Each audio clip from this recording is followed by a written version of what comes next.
ದೇಸಿ ತಳಿ ಆಗಿರೋದ್ರಿಂದ ದಿನಕ್ಕೆ ನಮಗೆ ಕನಿಷ್ಠ ಅಂದರೂ ಒಂದು ಟೈಮ್ಗೆ 8ರಿಂದ 10 ಲೀಟ್ರ್ ಹಾಲು ಕರೆಯುವಂಥ ನಾವು ಸೆಲೆಕ್ಷನ್ ಮಾಡ್ತಾಯಿದ್ದೀವಿ. ನೋಡ್ಬೇಕು ಕೆಚ್ಚಲುಗಳು ಯಾವ ರೀತಿ ಆರ್ಡ್ರ್ ಇದೆ ಅಂದರೆ ಇದು ರೆಡ್ ಸೀನ್ ಹಸು ನೋಡಿ. 4 ಮಲೆ ಹಾಲು ಬರುತ್ತೋ ಇಲ್ಲ ಚೆಕ್ ಮಾಡಬೇಕು ನೋಡಿ. ಖಾಲಿ ಬಕೆಟ್ ಇದೆ, ಇದರಲ್ಲಿ ಏನು ಮಿಕ್ಸಿಂಗ್ ಇಲ್ಲ, ಲೈವ್ ಮಿಲ್ಕಿಂಗು.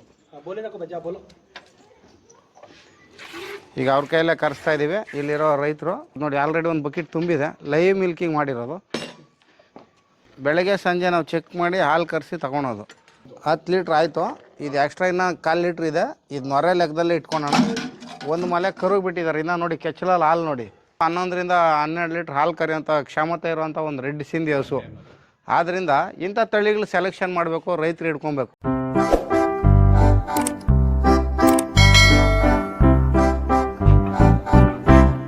ನಮಸ್ತೆ, ಜೈ ಗೋಮಾತಾ. ಈ ದಿನ ನಾವು ರಾಜಸ್ಥಾನಕ್ಕೆ ಬಂದಿದ್ದೀವಿ. ಇಲ್ಲಿ ಬಂದು ಏನು ವಿಶೇಷ ಅಂದರೆ ನಾವು ಮುಂಚೆನೇ ಸೆಲೆಕ್ಷನ್ ಮಾಡಿದ್ರಿಂದ ಹಸುಗಳಿಂದ ಇಲ್ಲಿ ಬಂದು ನೋಡೋಕೆ ಬಂದಿದ್ದೀವಿ. ಇವಾಗ ಒಂದು ಸತಿ ಹಾಲು ಕರೆಸಿ ಬೆಳಗ್ಗೆಲ್ಲ ಚೆಕ್ ಮಾಡಿದ್ವಿ.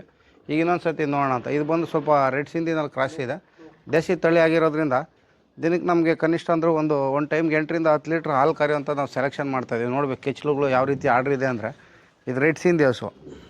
ಆಲ್ಮೋಸ್ಟ್ 90% ರೆಡ್ ಸಿಂಧಿ ಇದೆ, ಒಂದು 10% ಸಾಯಿವಾಲ್ ಇದೆ. ಆದ ರೀತಿ ಇರೋದ್ರಿಂದ ಇದು ಆರ್ಡ್ರ್ ಕೆಚ್ಚಲು ನೋಡ್ಬೋದು ನೀವು ಯಾವ ಲೆವೆಲ್ಗಿದೆ ಅಂತ. ನಾನು ಹೇಳ್ತಾ ಇರ್ತೀನಿ ನಿಮ್ಗೆ ಸಾಧು ಇರುವಂಥ ಹಸು ತೊಗೊಬೇಕು ಅಂತ. ನೋಡಿ ಈ ಥರ ಮುಟ್ಟಿ ನೋಡಿ. ಈಗೆಲ್ಲ ನಾವು ಇವಾಗ ಕೆಚ್ಚಲು ಕರಿಯೋಕ್ಕೆ ಮುಂಚೆ, ಈಗ ಹಾಲು ಕರಿಯೋಕ್ಕೆ ಮುಂಚೆ ನಾವು ಸೆಲೆಕ್ಷನ್ ಮಾಡ್ತೀವಲ್ಲ, ಈಗ ಅವ್ರ ಕೈಯಲ್ಲಿ ಹಾಲು ಕರೆಸ್ತೀವಿ. ನೋಡೋಣ ಎಷ್ಟು ಹಾಲು ಕರೆಯುತ್ತೆ ಅಂತ. ಯಾಕಂದರೆ ಬೆಳಗ್ಗೆ ಅವ್ರು 7 ಗಂಟೆಲಿ ಹಾಲು ಕರೆದಿದ್ರು. ಈಗ ಆಲ್ಮೋಸ್ಟ್ ಈಗ 6:45 ಆಗ್ತಾ ಬಂದಿದೆ. ಅದರಿಂದ ಚೆಕ್ ಮಾಡಿದ್ರೆ 12 ಅವರ್ ಗ್ಯಾಪ್ ಇಟ್ಟು ಕರೆದ್ರೆ ಅದು ಏನು ಕರೆಯುತ್ತೆ ಹಾಲು ಅನ್ನೋದು ನಮ್ಗೆ ಗೊತ್ತಾಗುತ್ತೆ. ಈಗ ಚೆಕ್ ಮಾಡಿಸೋಣ. ಸರ್ಜಿ दूध निकाल देंगे.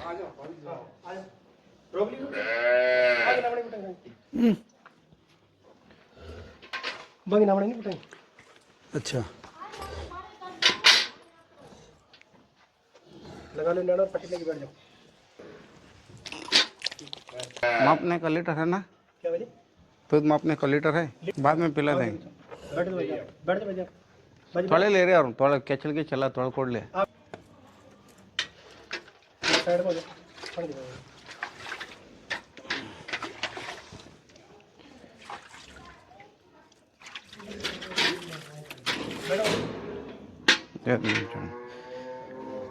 ನೋಡಿ ಈಗ ನಾವು ಬಂದಿದ್ದೀವಿ. ನಾನು ಎಲ್ಲೇ ಬರಲಿ ಹಾಲು ಯಾವ ರೀತಿ ಸೆಲೆಕ್ಷನ್ ಮಾಡ್ತೀವಿ ಅಂದರೆ ಅದು ನೋಡಿ 4 ಮಲೆ ಹಾಲು ಬರುತ್ತಾ ಇಲ್ವೋ ನೋಡಿ. ನೋಡಿ 4 ಮಲೆ ಹಾಲು ಬರುತ್ತಾ ಇಲ್ಲೋ ಚೆಕ್ ಮಾಡಬೇಕು ನೋಡಿ. ಯಾವ ರೀತಿ ಗಟ್ಟಿ ಬರುತ್ತೆ ಅಂತ ನೋಡಬೇಕು ನೋಡಿ. ಈಗ ಇದು ಕರೆಕ್ಟ್ ಇದೆ. ಈಗ ಇವ್ರ ಕೈಯಲ್ಲಿ ಕರ್ಸೋಣ, ಹಾಲು ಎಷ್ಟು ಬರುತ್ತೆ ನೋಡೋಣ. ಹಾಯ್ ನೋಡಿ ಖಾಲಿ ಬಕೆಟ್ ಇದೆ, ಇದರಲ್ಲಿ ಏನು ಮಿಕ್ಸಿಂಗ್ ಇಲ್ಲ, ಲೈವ್ ಮಿಲ್ಕಿಂಗು. ಈಗ ಅವ್ರ ಕೈಯಲ್ಲೇ ಕರೆಸ್ತಾ ಇದ್ದೀವಿ ಇಲ್ಲಿರೋ ರೈತರು. ಯಾಕೆಂದರೆ ನಾವು ಪ್ರತಿ ಮನೆಗಳಿಗೆ ಹೋಗಿ ಹುಡ್ಕೋಕ್ಕಾಗಲ್ಲ. ನಮಗೊಂದು 10 ವರ್ಷದಿಂದ ಅವ್ರು ಪರಿಚಯ ಇರೋದ್ರಿಂದ ನಾನೆಲ್ಲ ಸೆಲೆಕ್ಷನ್ ಮಾಡಿಸಿ ಇವ್ರ ಹತ್ರ ಒಂದು 10 ದಿನದಿಂದ ಹುಡ್ಸಿರೋದಕ್ಕೆ ಈಗ ಸದ್ಯಕ್ಕೆ ಇಲ್ಲೊಂದು 3 ಸೆಲೆಕ್ಷನ್ ಆಗಿದೆ. 20 ಹಸು ಹೇಳಿದ್ದೆ ನಾನು ಅವ್ರಿಗೆ.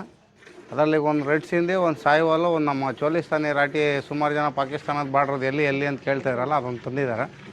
ಆದ್ದರಿಂದ ಈಗ ಹಾಲು ನಾವು ಕರೆಸ್ಬಿಟ್ಟು ಇದನ್ನ ಮಿಲ್ಕಿಂಗ್ ನೋಡೋಣ ಎಷ್ಟು ಲೀಟ್ರ್ ಬರುತ್ತೆ ಏನು ಅಂತ.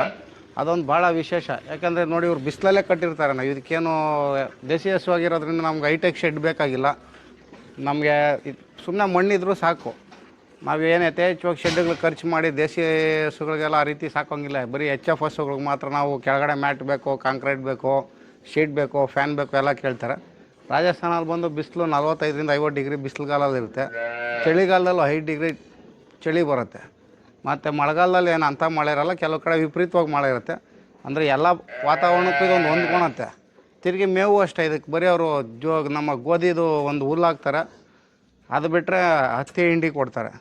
ಅದರಿಂದ ಕಡಿಮೆ ಮೇವು ತಿನ್ಕೊಂಡು ಯಥೇಚ್ಛವಾಗಿ ಹಾಲು ಕೊಡುತ್ತೆ. ಮತ್ತು ರೈತರಿಗೆ ಡಿಗ್ರಿ ಬರೋಲ್ಲ ಅನ್ನೋ ಸಮಸ್ಯೆ ಇಲ್ಲ. ಇದು 4ರಿಂದ 5 ಡಿಗ್ರಿ ಫ್ಯಾಟ್ ಬರುತ್ತೆ. ಆ ಒಂದು ವಿಶೇಷ ಇರೋದ್ರಿಂದ ಈ ಥರ ದೇಸಿ ತಳಿಗಳು ನಾವು ಸಂರಕ್ಷಿಸಿ ನಮ್ಮ ಕರ್ನಾಟಕದಲ್ಲಿ ಒಂದು ತಳಿಗಳು ಉಳಿಸ್ಕೊಂಡು ಹೋಗೋಣ.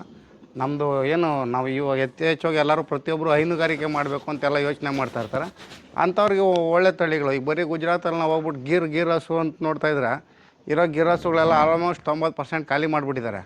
ಒಂದು ಟೈಮ್ಗೆ 10 ಲೀಟ್ರ್ ಹಾಲು ಕರೆಯೋದು ಬೇಕು ಅಂದರೆ ಗಿರ್ ಹಸು ಇವತ್ತು 3 ಲಕ್ಷ ರೂಪಾಯಿ, 3.5 ಲಕ್ಷ ಆಗ್ತಾಯಿದೆ. ಅದ್ರ ಬದಲು ಅದೇ ಥರ ಪರ್ಯಾಯ ಮಾರುವಾಗಿ ನಮ್ಮ ರೆಡ್ ಸಿಂಧಿ, ಸಾಯಿವಾಲು, ಈ ಥರ ರಾಟಿ, ಹರಿಯಾಣ, ತಾರ್ ಪಾರ್ಕರ್, ಈ ಥರ 5 ತಳಿಗಳು ಅವನು ಹಾಲು ಕರೆಯೋ ತಳಿಗಳಾಗಿರೋದ್ರಿಂದ ನಾವು ರೈತರು ಅದ್ರ ಬಗ್ಗೆನೂ ಗಮನ ಹರಿಸ್ಬೇಕು. ರೈತರಿಗೆ ಏನು ಬೇಕಾಗಿದೆ ಪ್ರಮುಖವಾಗಿ ಒಳ್ಳೆ ಹಾಲು ಇಳುವರಿ ಬರಬೇಕು, ದೇಸಿ ತಳಿಯಾಗಿರಬೇಕು, ಫ್ಯಾಟ್ ಬರಬೇಕು. ಇವಾಗ ಡೈರಿಗೆ ಹೋಗಿ ಹಾಕಬೇಕು ಅಂದರೆ ರೈತರಿಗೆ ಫ್ಯಾಟ್ ಬರೋಲ್ಲ ಅಂತಾರೆ. ಆದ್ದರಿಂದ ಫ್ಯಾಟ್ ಬರೋವಂಥ ತಳಿಗಳು ನೋಡಿ ಒಳ್ಳೆ ದೇಸಿ ತಳಿಗಳು ಸೆಲೆಕ್ಷನ್ ಮಾಡ್ಬೇಕು. ಇವತ್ತು KMF ನಮ್ಮ ನಂದಿನಿ ಡೈರಿ ಅವರ ಪ್ರತಿ ಲೀಟ್ರಿಗೆ 80 ರಿಂದ 85 ರೂಪಾಯಿ ಕೊಡ್ತಾಯಿದ್ದಾರೆ ರಾಮನಗರ ತಾಲೂಕು, ಮಾಗಡಿ ತಾಲೂಕಲ್ಲೆಲ್ಲ. ಆ ಒಂದು ಉದ್ದೇಶದಿಂದ ನಮ್ಮ ಭಾಗದಲ್ಲಿ ರೈತರು HF ಹಸುಗಳು ಸಾಕು 30-35 ರೂಪಾಯಿಗೆ ಹಾಕಿ ಅದು ಫ್ಯಾಟ್ ಬರೋಲ್ಲ ಅಂತ ಒದ್ದಾಡಿ ಲಾಸ್ ಆಗೋ ಬದಲು ಈ ಥರ ದೇಸಿ ತಳಿಗಳು ಸಾಕೋಣ. ಇವು ಒಂದು ತಳಿಗಳು ನಿಮಗೆ 1.5 ಲಕ್ಷದಿಂದ 1,70,000 ತನಕ ಸಿಗುತ್ತೆ. ಒಂದು ಟೈಮ್ಗೆ ಆರಾಮಾಗಿ 8 ರಿಂದ 10 ಲೀಟ್ರ್ ಹಾಲು ಕರಿತಾ ಇದ್ದಾವೆ. ಅದೇ ನಾವು ಗಿರಸ್ಸುಗೆ ಹೋದರೆ ನಾನು ನಿಮ್ಗೆ ಹೇಳ್ತಾ ಇದ್ದೆ 3 ಲಕ್ಷ ರೂಪಾಯಿ ಆಗುತ್ತೆ ಅಂತ.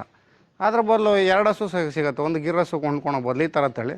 ಹೈನುಗಾರಿಕೆಗೂ ಲಾಭ ಇದೆ. ಈಗ ನಿಮ್ಮ ನೋಡಿ ಇದು ಒಂದು ಟೈಮ್ಗೆ 8 ಲೀಟ್ರ್ ಅಂದರೆ ಆವ್ರೇಜ್ 16 ಲೀಟ್ರ್ ಇಟ್ಕೊಳ್ಳಿ. ಇಲ್ಲೂ 10-11 ಗಂಟೆನೂ ಕರೆಯೋವಿದ್ದಾವೆ. ನಮ್ಮಲ್ಲಿ 8 ಲೀಟ್ರ್ ಕರೆದು 16 ಲೀಟ್ರ್ ಆಯಿತು. 16 ಲೀಟ್ರಿಗೆ ಲೀಟ್ರಿಗೆ 80 ರೂಪಾಯಿ KMF ಒಂದು ಲೆಕ್ಕದಲ್ಲಿ ಇಟ್ಕೊಂಡ್ರು ನಿಮಗೆ ಅಲ್ಲಿಗೆ 10 ಲೀಟ್ರಿಗೆ 800 ಆಯಿತು. ಇನ್ನೊಂದು 8 6 48 1,400 ರೂಪಾಯಿ ಆಯಿತು. 1,300ರಿಂದ 1,400 ರೂಪಾಯಿ ಪರ್ ಡೇಗೆ ಆಯಿಲ್ ಆಯಿತು. ಹಾಲು 400 ರೂಪಾಯಿ ತಿಂದರು ಹಸು ಹುಲ್ಲು ಮೇವು, ಅಥವಾ 500 ರೂಪಾಯಿ ಖರ್ಚಾದರೂ ನಮ್ಗೆ 900 ರೂಪಾಯಿ ಲಾಭ ಇದೆ.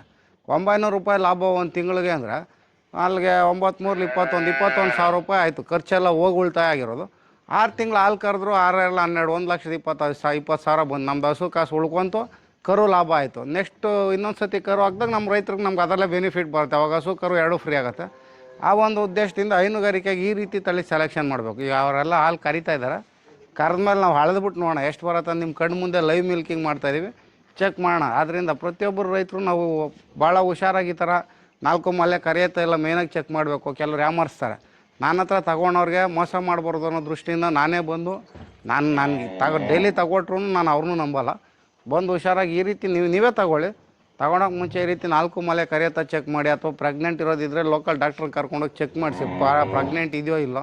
ಭಾಳ ಮೋಸ ಮಾಡಲಿಕ್ಕೆ ಇವತ್ತು ಎಲ್ಲ ಜನ ಕಾಯ್ಕೊಂಡಿರ್ತಾರೆ. ಯಾರೋ 100ರಲ್ಲಿ ಒಬ್ಬರು ಸತ್ಯವಂತ ಇರ್ತಾರೆ. ಅದರಿಂದ ನಿಮ್ಮ ಹುಷಾರು ನೀವು ಇರಬೇಕು. ಯಾವ ರೀತಿ ಹುಷಾರಿರ್ಬೇಕು ಅನ್ನೋದ್ರಿಂದ ನಾನು ಹೇಳ್ತಾ ಇರೋದು. ಸುಮ್ಮನೆ ನನ್ನ ಹೆಸರು ಹೇಳ್ಕೊಂಡು ಹಲವಾರು ಜನ ಮಾರಾಟ ಮಾಡಿ ದುಡ್ಡು ಗಳಿಸ್ಕೊತಾರೆ, ಹಸುಗಳು ಕೊಡಿಸಲ್ಲ, ಹಲವಾರು ಮೋಸಗಳಾಗ್ತಾ ಇರುತ್ತೆ. ಅದರಿಂದ ರೈತರು ಮೋಸ ಆಗಬಾರ್ದು, ಅಥವಾ ನಮ್ಮ ಹತ್ರ ತಗೊಳೋ ರೈತರು ಇನ್ನೂ ಡೆವಲಪ್ಮೆಂಟ್ ಆಗಬೇಕು, ಅವ್ರಿಗೂ ಮೋಸ ಆಗಬಾರ್ದು ಅನ್ನೋ ದೃಷ್ಟಿಯಿಂದ ಈಗ ನೋಡಿ ನಮ್ಮ ಸ್ನೇಹಿತರಿಗೆ ನನ್ನ ಹತ್ರ ಬಂದು ಗೋಶಾಲೆನಲ್ಲಿ ಆರ್ಡ್ರ್ ಕೊಟ್ಟಿರೋರು ಕೊಡಿಸ್ತಾರೆ. ನಮ್ಮ ಫಾರಮ್ಗಲ್ಲ, ಆಲ್ರೆಡಿ ಆಗಲಿ ನಮ್ಮ ಫಾರಮಲ್ಲಿ ತಂದಿಟ್ಕೊಂಡಿದ್ದೀವಿ. ನಾವೇನು ತಂದಿಟ್ಕೊಂಡೇನು ಯಾರಿಗೂ ಮಾರಾಟ ಮಾಡ್ತಾಯಿಲ್ಲ. ಅದರಿಂದ ಯಾರು ಬೇಕಾಗ್ತಾರೆ ಅಂತ ಹೇಳೋರಿಗೆ ನೋಡಿ ಈ ಥರ ಉತ್ಕೃಷ್ಟವಾದ ತಳಿಗಳು ಸೆಲೆಕ್ಷನ್ ಮಾಡಿ ಇಲ್ಲೇ ಹಾಲು ಕರೆಸಿ ನೋಡಿ ಚೆಕ್ ಮಾಡ್ತಾ ಇರೋದು. ನೋಡಿ ಆಲ್ರೆಡಿ ಒಂದು ಬಕೆಟ್ ತುಂಬಿದೆ, ಲೈವ್ ಮಿಲ್ಕಿಂಗ್ ಮಾಡಿರೋದು. बच्चा को एक बार छोड़ो और भी है ना, नहीं एक बार छोड़ो और भी निकाल दो, मापेंगे, एक बार छोड़ो. ನೋಡಿ ಅವ್ರು 2 ಮಲೆ ಕರುಗೆ ಬಿಡ್ತಾ ಇದ್ದಾರೆ. ನಾನು ಬೇಡಪ್ಪ 1 ಮಲೆ ಬಿಡು, ಮಿಕ್ಕಿ ದಾಳಿ ಅಣ್ಣ.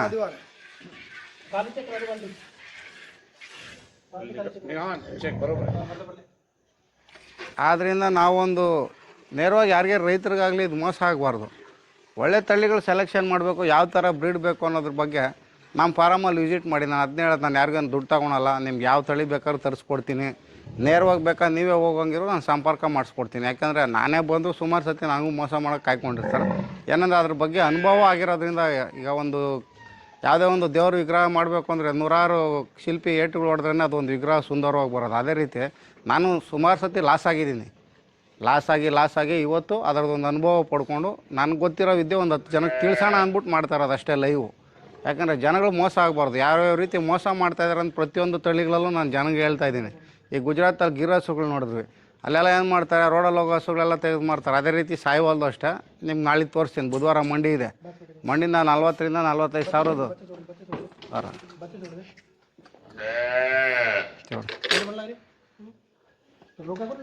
बस छोड़ो, बच्चा खोलो, तुम बच्चा खोलो, ये माप लेंगे. ये धीरे कुछ टेंशन चिंता मत करो, आराम से करो. इधर रख लो, लीटर लेके निकाल दो. लीटर वो वाली बाल्टी दो, वो बड़ी वाली बाल्टी लेके, बड़ी वाली. ये 1 लीटर का क्या बराबर लीटर होता है क्या? हाँ सर 1 लीटर बोलो आपके हिसाब से. तो आने दो, ये हाफ लीटर. बस 1 लीटर में माप लेंगे. अभी पूरा इधर बैठो ना. ನೋಡಿ ಸರ್, ಎಲ್ಲ ಖಾಲಿ ಇದೆ. ये दोनों 2 बार पलटी मारो भैया.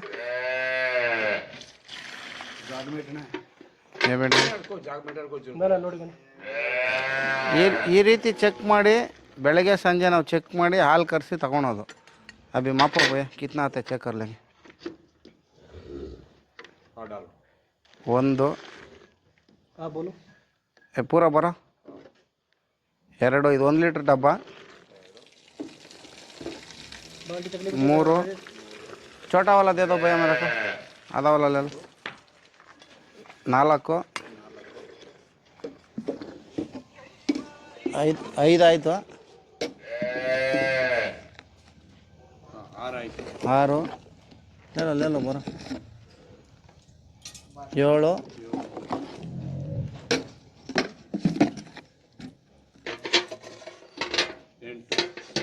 8 बरो आराम से 9 और भी बरो भैया ಇಲ್ಲ ಹಳ್ಳಿಲಿ ಡಾಲ್ತಾ 10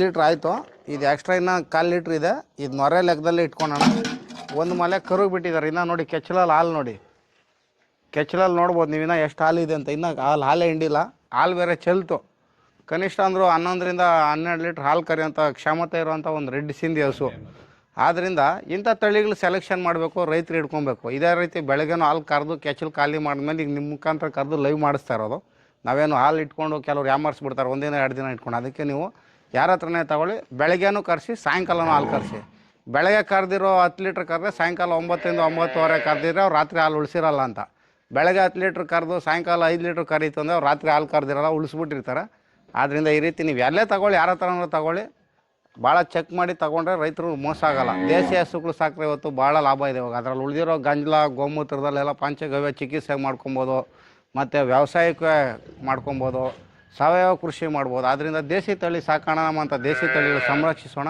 ಈ ಒಂದು ದೃಷ್ಟಿಯಿಂದ ರೈತರಿಗೆ ನನಗೆ ಗೊತ್ತಿರೋ ತಿಳುವಳಿಕೆ ಹೇಳ್ತಾ ಇದ್ದೀನಿ ಎಲ್ಲರಿಗೂ ಒಳ್ಳೆಯದಾಗಲಿ ಜೈ ಗೋಮಾತಾ ನಮಸ್ತೆ